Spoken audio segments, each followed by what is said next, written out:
눈물 없는 예배는요, 항상 예배를 드리지만 자기가 원하는 예배를 드려요. 항상 예배를 드리지만 자기가 원하는 것을 기다리고 있어요. 내가 원하는 것을 받으면 은혜를 받았다래요. 내가 원하는 대로 가면은 좋은 예배라고 그래요. 내 마음에 흡족하면 정말 기가 막힌 은혜라고 그래요. 근데 여러분, 주님이 원하시는 예배, 주님이 기뻐하시는 예배, 주님이 받으시는 예배, 주님이 소원하시는 예배를 드리는 것은 그런 예배가 아니에요.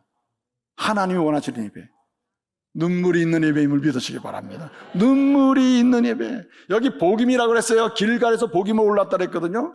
본래 왜 길갈에서 복임으로 올랐다는 말을 썼을까요? 이 길갈이라고 하는 말은요, 본래 이스라엘 백성들이 가나안을 들어왔을 때 길갈에서 모든 진을 치고 전쟁을 시작했거든요. 거기에 성소가 있었습니다. 거기에 성막이 있었다는 거죠. 근데 여러분, 여호수아가 죽고 이제 진행되는 과정 속에 이 성소가 어디로 갔냐면은 베델로 갔습니다. 베델로 옮겨지거든요. 베델로 옮겨졌는데 이 베델을, 오늘 본문은 베델을 뭐라고 부르고 있냐면 복임으로 부르고 있는 거예요. 이 베델에서 우리 예수님이 오늘 여호와의 사자는 누구를 가리킨다 그랬죠? 여러분, 사사기 5장, 여호수아 5장에서 제가 말씀드렸는데, 구약 성경에서 특별한 경우 아닌 경우에는 여호와의 사자는 누구의 현현? 예수님의 현현입니다. 예수님께서 임재하셔서 역사하신 사건들을 의미해요. 그래서 오늘 1절을 보게 되면 여호와의 사자, 그 예수님이 임재하신 거예요. 길갈에서 복임을 받았다는 말은 이미 성소가 옮겨졌다는 것을 의미하고, 그리고 이곳에서 백성들을 책망하고 있는 것입니다. 그런데 거기서 백성들이 어떻게 했다고요? 울었다고 했습니다. 울었다는 말이에요. 울었다. 눈물이 있었다는 거죠. 그리고 여기 복임이라고 하는 말은 우는 자란 뜻이에요. 우는 자. 하나님 말씀을 들은 사람이 우는 자들이 됐다는 거죠. 여러분, 울음이 모든 것을 이렇게 완벽하게 만들어내는 건 아니지만 시작이 뭐가 있어야 되느냐? 울음이 있어야 된다는 거죠.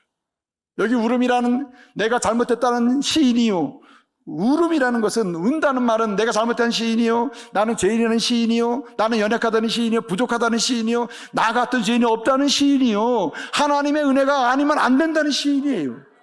그런 가운데 예배가 시작될 때 하나님은 하나님 말씀을 따라가는 안목도 주시고 말씀이 들려오는 은혜도 주셔요. 여러분, 솔로몬이 말해요. 자기 시인, 주님 앞에서 눈물로 나 같은 죄인, 나 같은 연약한 자가 어떻게 왕이 된단 말입니까? 예배자가 됐을 때 하나님의 은혜를 주시는데 여러분, 말씀이 들려오잖아요. 그러니까 말씀을 따라가게 되는 거예요. 여러분, 감동이 있는 예배자가 되기를 바랍니다. 찬송할 때 함께 찬양하고 기도할 때 아멘으로 응답하고 말씀을 들을 때 저 말씀이 내 심령에 들어오기를 원합니다. 소원하는 마음으로 말씀을 듣잖아요. 그럴 때 하나님께서는 눈물이 있고 감동이 있는 예배를 통해서 말씀을 따라갈 수 있는 능력을 주심을 믿으시기 바랍니다. 그래서 자기 시인이 필요해요. 여러분, 3장부터 16장까지를 보게 되면 사사들의 이야기가 나와요. 사사는 여러분, 여호수아가 죽고 사울 왕이 등장하기까지 지파별로, 때로는 전체, 때로는 부분별로 일이 생겼을 때마다 하나님이 사람을 세워가지고 사법적, 군사적 권한을 줘가지고 말해요. 그 문제를 해결하도록, 구원하도록 하기 위해 쓰였던 사람이 사사거든요. 근데 여러분, 3장부터 16장까지 보게 되면 사사가 나오는데, 물론 1장에도 온 일 나왔습니다만 3장부터 나오는 사사들을 보세요. 3장을 보게 되면 에웃이라는 사사가 나와요. 에웃은 특징이 뭡니까?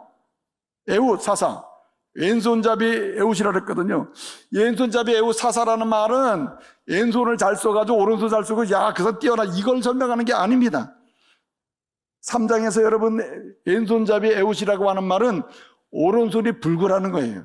오른손을 못 쓰는 사람, 오른손을 못 쓰니 왼손으로밖에 할 수 없는 사람, 이 사람이 에웃이에요.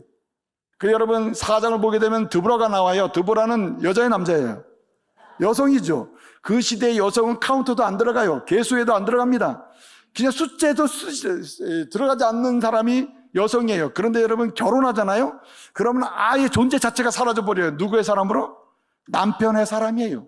그래서 여러분, 드보라를 보게 되면 한 남편의 아내에 불과한 여자예요. 그런데 이 여자가 사사로 쓰임받아요. 여러분, 6장을 보게 되면 기드온이 나옵니다. 기드온이라는 사람은 밀농사를 져서 여러분 타작하다가 하나님 부름받았어요. 그가 하나님이 너 내가 써야 되겠다 할 때 뭐라고 얘기합니까? 나는 못해요. 나 같은 사람이. 아이고, 막 머뭇거리고 막 응답도 안 하고. 이런 사람이 기드온이에요. 한 농부였으면 머뭇거리는 사람, 그 사람이 기드온이에요.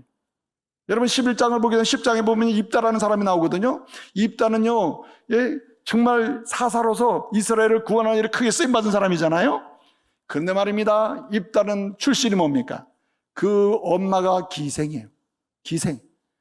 길앗이라는 사람이 자기의 첩으로 그 기생을 둬가지고 낳은 아들이 입다란 말이에요. 그런데 그 입다가 성분이 뭐였어요? 출신 성분이 깡패 두목이라, 불량배 중에 두목이라, 두목. 이런 사람이 입다였습니다. 그런데 이 사람이 사사로 쓰임받았어요. 여러분 13장을 보게 되면 삼손이 나와요. 16장까지 삼손 이야기가 나오는데, 삼손을 여러분 날 때보다 하나님이 특별히 나시린으로, 너는 이 사람 때문에 마노아에게 하나님이 은혜 주시잖아요. 내가 아들 낳을 건데 그 사람은 나시린이야, 내가 쓸 거야. 이래가지고 태어난 사람이 여러분 삼손 아닙니까? 근데 여러분 삼손이 어떻게 했어요? 삼손이 어떤 사람입니까? 어떻게 기억합니까? 여러분 역사 속에서요, 성경의 인물 중에 삼손처럼 성적인 것에 집착한 사람이 별로 없어요. 성에 집착한 사람, 자나깨나 성만 생각하는 사람. 이 여자 아니면 다른 여자, 다른 여자는 또 다른 여자. 그냥 여자가 없이는 못 사는 사람 중에 한 사람이 삼손이었어요. 성적인 것에 집착해가지고 자기 인생의 상당 부분을 허비한 사람이 삼손이라 이 말이에요. 그러면 지금 제가 애굽부터 삼손까지 설명을 했는데, 이 사람들의 공통점이 뭡니까? 형편이 없고 문제가 많고 다 약하고 다 쓰러지고 인정받지 못하고 문제가 아주 고단한 사람들이거든요. 그런데 왜 하나님은 이 사람들, 그 시대가 불안하고 그 시대가 불화하고 그 시대가 불행한데, 그런 시대 속에서 여러분 하나님께서 안식을 주게 하고 평화로 가게 하고 앞서 말씀드린 행복한 사람으로 일어나도록 하는 축복의 통로로 누굴 사용했어요? 제가 말씀드린 사사들이 사용되지 않았습니까? 왜 그래요? 이들의 공통점이 있습니다. 공통점은 자기 시인이에요. 나 같은 시인이 없습니까? 나는 부족합니다. 나는 연약합니다. 그저 하나님 아니면 안 됩니다. 그런 사람이 이 사람들이에요.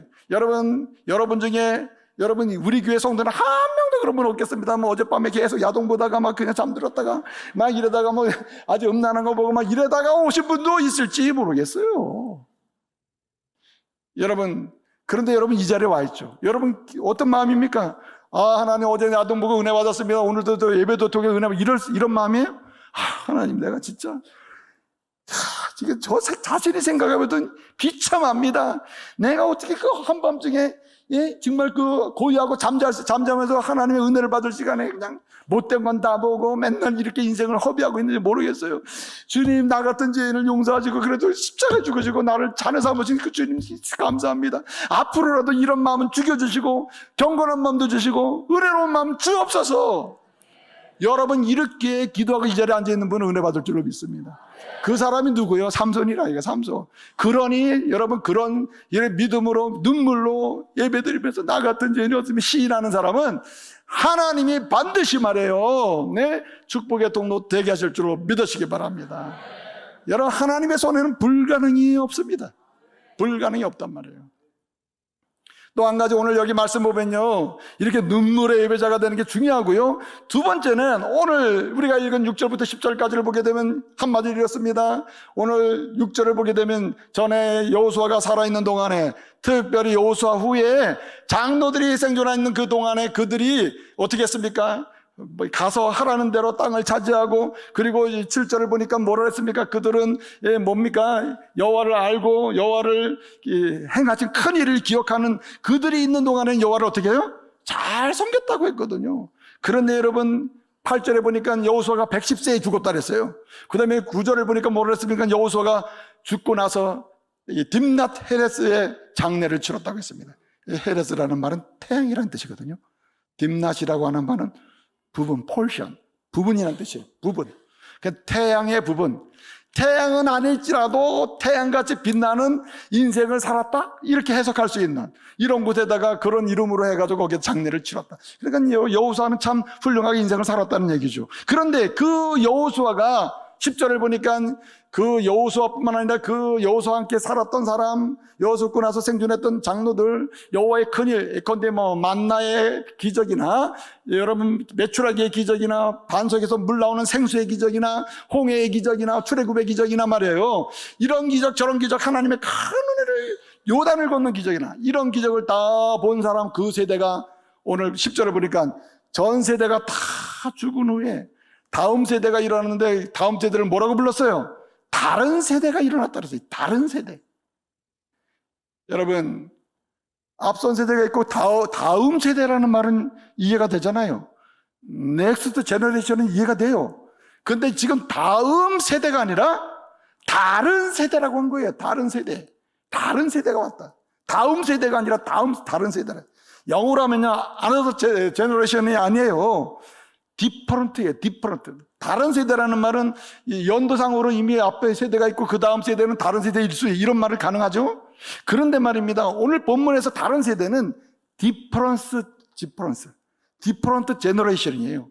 한마디로 질적 차이가 있다. 앞에 있는 세대와 지금 이 세대는 질적으로 타는 차이가 뭡니까? 앞에는 여호와를 알았는데 뒤에는 여호와를 몰랐다. 앞에는 하나님의 은혜를 알고 살았는데 뒤에 사람은, 새로운 세대는, 사사시대 사람들은 하나님의 은혜를 모르고 지냈다는 거예요. 왜 이런 일이 생겼을까요? 교육의 부재입니다. 교육의 부재. 신앙교육의 부재예요. 가르치지 않으면 이런 일이 벌어지는 겁니다. 배우지 않으면 가르칠 게 없고, 가르치지 않으면 배운 것도 잊어버리게 되는데, 그래서 여러분, 하나님 말씀을 잘 끈질기게, 좀비병인 것처럼 끈질기게 전투하고 끈질기게 완주하고 끈질기게 전쟁하는 말씀을 따라가는 이런 성도가 돼서, 여러분 정말 축복의 통로가 되기 위해서 어떻게 해야 되느냐, 이걸 가능케 하는 길이 있다면은 하나님 말씀을 내가 배우고 내가 가르쳐야 된다는 거예요. 신앙교육을 내가 참여하면서 나도 신앙교육을 시켜야 된다는 거예요. 여러분, 가장 오래 기억하고 가장 능력 있게 경험할 수 있는 확실한 체험적 지식은 뭡니까? 내가 배우고 내가 가르치는 거예요. 여러분, 내가 배운 다음에 누군가에게 설명하고 누군가에게 안내하고 누군가에게 한번 해보자고 말하면 어때요? 이건 나의 한마디로 리빙 나리지가 되는 거예요. 살아있는 지식이 되는 거예요. 살아있는 지식. 그렇지 않습니까? 그런데 여러분, 내가 배운 것도 배우지도 않을 뿐더러 배웠다 하더라도 가르치지 않으면 이게 어떻게 되겠습니까? 오늘 여호수아가 죽은 후에 그나마 은혜를 알고 온 세대가 실수한 거예요. 정말 깨닫지 못한 게 뭐냐면 가르쳤어야 되는데 가르치지 않았다는 거죠. 여러분, 우리 교회가 이런 실수를 보면서는 안 되는 거예요. 여러분의 가정에서 이런 실수를 하면 안 된다. 저와 여러분이 하나님의 말씀을 끝까지 따라감으로 축복의 통로가 될 수 있는 방법 중에 하나는 나도 열심히 배우고 배운 것을 나도 가르친다는 거예요. 내 자녀에게 가르쳐야 되는 거죠. 디모데가 말해요. 훌륭한 목회자입니다. 훌륭한 목사님이었잖아요. 여러분, 초대교회 중에 가장 부흥한 교회 중에 하나 역할을 한 교회가 에베소 교회거든요. 그 에베소 교회에 사도 바울이 선교를 하면서 네가 좀 대신 목회 좀 해라 해가지고 임명한 목사님이 이제 디모데 아닙니까? 그 나이가 연소하여 많은 사람에게 업신여김을 당할 수도 있죠. 그런데 디모데후서 편지를 쓰면서, 디모데후서 편지는요 굉장히 위급한 때 편지를 쓴 거거든요. 사도 바울의 편지를 쓰면서 이렇게 얘기했어. 디모데후서 3장 14절에 보게 되면 너는 배우고 눈 뜨시고 확신하는 일에 구하라 그랬어요. 배우고 확신하는 일에 구하라. 아니, 지금 목사가 돼서 바울 따라다니면 다 배울 거 배웠는데 목회하는 디모데에게 또 얘기하는 거예요. 너는 뭐 하면서? 배우면서 확신하는 일에 구하라, 이렇게 하는 거예요. 무슨 말입니까? 잘 가르쳐서 신앙교육을 해서 축복의 통로가 되는 성도가 되게 하려면 너도 축복의 통로가 되어야 되는데 너도 배워야 된다는 거예요. 배워야 돼. 여러분, 목사도 배워야 돼요. 계속 배워야 됩니다. 말씀을 연구해야 돼요. 설교하려면 말씀을 연구하고 배워서 해야 되는 거예요. 계속 말씀을 배워야 거기에 가르칠 역사가 일어나고, 그런 가운데 나도 말씀을 따라가고 성도들도 말씀을 따라가고 하게 될 줄로 믿으시기 바랍니다. 여러분, 배우는 걸 좋아해야 돼요. 여러분, 그냥 아무리 시간이 없고 막 바빠도, 제가요 어떤 분 부르니까 목사님 오늘 9시에는 전화하지 마세요. 왜 그래요? 오늘 9시에 그 문화센터 신청해야 된대. 이렇게 전자로 해놔봐요. 이렇게 핸드폰으로. 근데 늦게 들어가면 벌써 마감이 돼버린다는 거야. 그래서 빨리 신청해야 된대. 그럼 신청해서 안 되면 다음에 하면 되는 거 아니에요? 무슨 말입니까, 목사님? 요번에 그거 꼭 배워야 됩니다. 안 배우면 안 됩니다. 한 학기 늦으면 안 됩니다. 그거 배워야 내가 그냥 일취월장 기술이 올라가고 실력이 올라간다는 거죠. 여러분, 좀 말씀도 그랬으면 좋겠어. 목사님, 몇 시에 신청해야 됩니까? 그냥 성도들이 서로 해가지고, 마감될까봐 그냥 성경 공부 마감될까봐 그냥 아침 9시 시간 전화하지 말라고 이러면 좋겠어, 좀. 여러분, 어떻게 합니까, 여러분? 아무리 권하고 막 마감이 돼가지고 또 더 신청하라고 해도 목사님 다음에 할게요. 다음에 하자고 한 지가 24년. 저랑 시작해서 막 다음에 지져가지고 지금까지 24년째 지금 와 있는 게 되겠어요, 이게? 그런 곳에서는 여러분 말씀을 끈질기게 따를 수 있는 기회가 사라지게 됩니다. 여러분 잠언 22장 6절을 보니까 이렇게 얘기합니다. 마땅히 행할 길을 자녀에게, 아이에게 가르치라. 그러면 늙어도 떠나지 않는다. 이 말은 그는 그 말씀을 통해서 어떻게 되느냐, 여러분 아무리 불안한 상황과 불행한 상황이 시대적으로 벌어져도 안식이 있고 평화가 있고 행복하게 되는 인생을 살게 될 줄로 믿습니다. 그러니까 가르쳐야 된다는 거예요. 가르쳐야. 여러분 이 말씀의 능력이 어떤 것입니까? 그래서 사도 바울은 뻔히 정확하게 디모데는 알고 있었을 거예요. 이 말씀의 능력, 말씀을 배우고 가르쳐야 하는 이유, 그래서 말씀을 따라가게 하는 이유가 뭐냐, 능력을 알고 있었음에도 불구하고 또 강조하잖아요. 뭐라고 얘기합니까? 디모데서 3장 15절에서 내가 어려서부터 성경을 알았나니 이 성경은 능히 너로 하여금 그리스도 예수 안에서 믿음으로 뭘 얻게 하는, 구원을 얻게 하는 지혜가 있게 한다. 한마디로 모든 것을 여러분 영적 구원, 생명의 구원뿐만 아니라 여러 가지 무너진 곳에서 벗어나는 구원, 회복되는 구원, 할렐루야, 이런 능력과 지혜가 성경에 있단 말이에요. 그렇기 때문에 배우고 가르치는 일은 성령의 역사의 통로가 됨을 믿으시기 바랍니다. 그래서 여러분 우리가 다시 돌아봐서 하나님, 내가 지금까지는 다른 것에 배우는 데는 열심을 냈으나 주의 말씀을 배우고 전하는 일이나 신앙교육에서 부재하고 있었다면 주여 나로 하여금 그 말씀을 배우는 일에 열정과 가르치는 열정이 회복되게 해 주옵소서. 여러분 기도해야 돼요. 여러분 이번에 올해 여름상학 수련회 말이에요. 영화부부터 청년대학부 그리고 우리 교회는 말씀 기도 축제, 작년부 축제까지 주제 선거 뭐예요? 하나님의 이름으로 승리합시다. 이거 아니에요.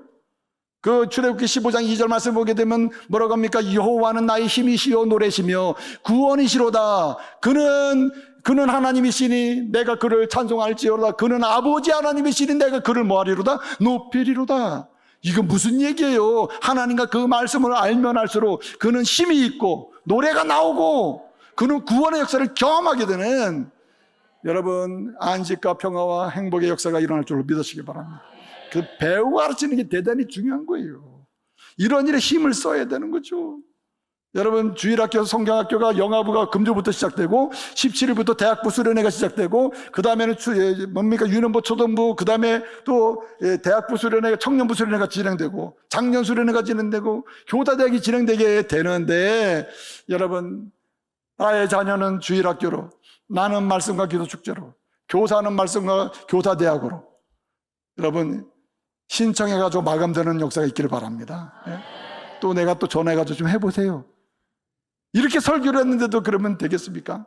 그 다음에 마지막 한 가지는 있습니다. 여기 6장 11절 이하를 보게 되면 세 번째 마지막 방법이 하나 있는데, 여러분 말씀을 끈질기게 따라갈 수 있고 따라가게 하는, 그래서 축복의 통로가 되게 하는 방법이 있습니다. 오늘 6장 11절부터 보게 되면 이 사사의 패턴을 설명하는데, 11절을 보게 되면 여호와 앞에서 이스라엘 백성들이 여호와 앞에서 목전에서 악을 행했다 그랬고요. 14절을 보게 되면 하나님이 진노하셔가지고 진노했다 그랬습니다. 그래서 15절을 보게 되면 하나님께서 이제 진노하시는데, 여러분 이 진노를 받고 18절을 보게 되면 이스라엘 사람들이 주여 용서해 주여 살려도 되고 회개를 했다 그랬어요. 그때 16절에서 뭐라고 했습니까? 여호와께서 사사를 세워서 구원했다 이렇게 되어 있습니다.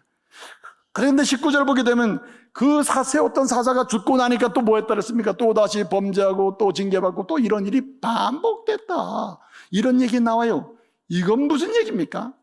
여러분 그 시대의 이스라엘 사람들이 사회를 보는 관점, 공동체를 보는 관점, 사람을 보는 관점이 애초부터 범죄하게 돼 있다는 거예요. 사람이 보는 관점이 어떠냐에 따라서 그리로 계속 가는 겁니다. 우리가 고상하게 말하면 이것을 세계관이요, 인생관이요, 월드뷰 또는 뷰포인트 이런 식으로 얘기하잖아요. 관점이니 세계관이니 인생관이니 결혼관이 얘기하는데 말이에요. 오늘 여기 세 번째 하는 방법이 뭐냐면은 우리가 끈질게 말씀을 따라가는 축복의 통로가 돼서 여러분 불안과 불화와 불행을 변화시키는 축복의 통로가 되는 방법이 무엇입니까? 세상을 보고 사람을 볼 때 관점이 있어야 된다는 거예요. 세계관, 인생관의 관점이 있어야 된다. 그것은 무엇입니까? 하나님이 좋아하시는 대로 변화시키겠습니다. 하나님이 좋아하시는 부부가 되게 해주십시오. 하나님이 좋아하시는 가정이 되게 해주십시오. 하나님이 기뻐하시는 교회가 되게 해주십시오. 하나님이 좋아하시는 우리 조국이 되게 해주십시오. 이런 조국이 되도록 나는 인생을 살겠습니다. 사회 속에 들어가는 태도가 다르잖아요. 태도가. 그렇지 않습니까? 근데 여러분, 이 당시에 이스라엘 사람들은, 사사시의 이스라엘 사람들은 애초부터 이 속에 들어가서 내가 유익한 게 뭘까? 그래서 여러분, 제가 늘 자주 드리는 말씀인데, 삐아제 인지발달 이론에 나오는 두 가지 방법이 있다 그랬잖아요. 하나는 조절, 예? 그래서 자기가 원하는 거 이렇게 반영을 해가면서 약간 조절하는 방법이고, 하나 동화. 가장 쉬운 것은 적응 잘한다는 건 그냥 내가 가보니까 거기에 원하는 대로 하는 거예요. 원하는 대로. 원하는 대로 그냥 사는 겁니다. 내가 이 동네 가보니까 여기 원하는 게 있거든요. 이 모임 가니까 여기서 원하는 게 있거든요. 그냥 원하는 대로 다 하는 거예요. 싫든 좋든 하나님이 좋아하든 이건 상관없이 그냥 이쪽에서 원하는 대로 가는 거예요. 이게 동화예요. 어시밀레이션 한다 그러잖아요. 동화된다, 동화. 여러분, 사사시대 사람들은 동화에 아주 익숙한 사람들이에요. 같이 있다 보니까, 여기 가난 사람이 바알 제사들이네. 야, 보는 게 우리가 예배드리는 거 좀 다른데? 이거 한번 해봐야지. 동화. 따라가는 거예요, 그냥. 따라가는 거예요, 따라가는 거. 동화예요. 근데 여러분, 하나님의 사람은 그러면 안 된다는 거예요. 하나님의 사람은 태도가 명료하고 세계관이 명료해야 돼요. 내가 어디를 가든지 주님이 좋아하는 세상을 만들리라. 주님이 원하시는 가정을 세우리라. 내가 원하고 내가 좋아하는 게 아니라 주님이 좋아하는 가정, 주님이 좋아하는 부부생활, 주님이 좋아하는 믿음생활, 주님이 좋아하는 꿈을 꾸겠다고 해야 된다는 거예요. 세상이 좋아하는 걸 내가 하면 안 된다는 거죠.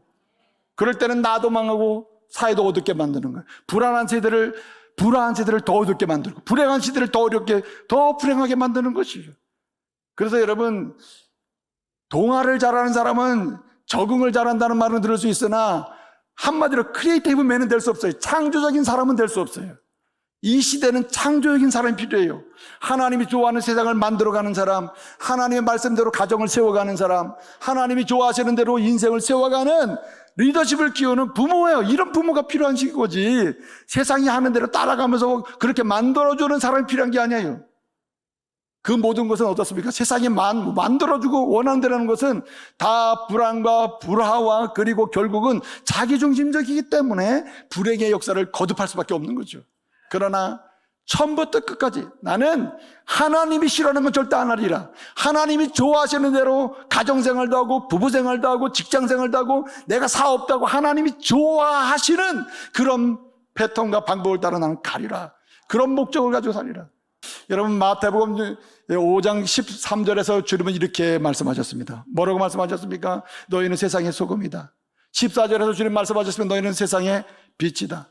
15절에서 주님은 이렇게 16절 이렇게 말합니다. 뭐라고 말씀하세요? 너희는 세상의 빛이라. 그러므로 주님 앞에서 사람들 앞에 너희 착한 일을 행하여 하나님께 영광을 돌리게 하라, 이 얘기예요. 무슨 말입니까? 주님이 좋아하시는 거 하라는 거 아니에요.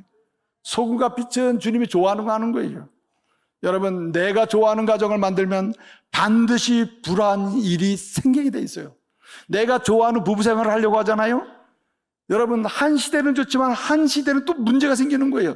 주님이 좋아하는, 주님이 기뻐하시는 그런 공동체, 그런 개인생활, 그런 신앙생활, 그런 인생의 비전을 갖고 나갈 때 하나님은 만드실 줄로 믿습니다. 그럴 때 여러분, 우리 가슴속에는 불타올라요. 하나님, 변치 않는 하나님 말씀이 불타오른단 말이에요. 이사야 40장 8절에서 보니까 꽃은 시들고 푸른 마른, 이건 세상을 가리키는 거 아닙니까? 풀 같은 게 세상이에요. 세상의 모든 방법론, 세상에 받은 모든 세계관, 세상의 모든 윤리관, 도덕관은 다 풀과 이렇게 꽃과 같아요. 언젠가는 시들어지고 새로운 가치관이 나오게 돼 있어요. 그러나 아무리 바뀌어도 풀 마르고 꽃 시드나 하나님 말씀은 영영이 서리라. 안 바뀌어요. 변하지 않아요. 그렇기 때문에 말씀을 따라가는 자는 축복의 통로가 될 줄로 믿습니다. 이제 말씀 마칩니다. 저와 여러분이 정말 불안이 가중되는 시대, 불화가 가중되는 시대, 불행이 쌓여가는 시대에 저와 여러분이 있는 곳, 여러분을 통해서 주님 원하시는 대로 안식을 나누고 평화를 나누고 복 있게 만들고 아실의 역사를 보게 만드는 이런 은혜가 있기를 말씀으로 축복합니다.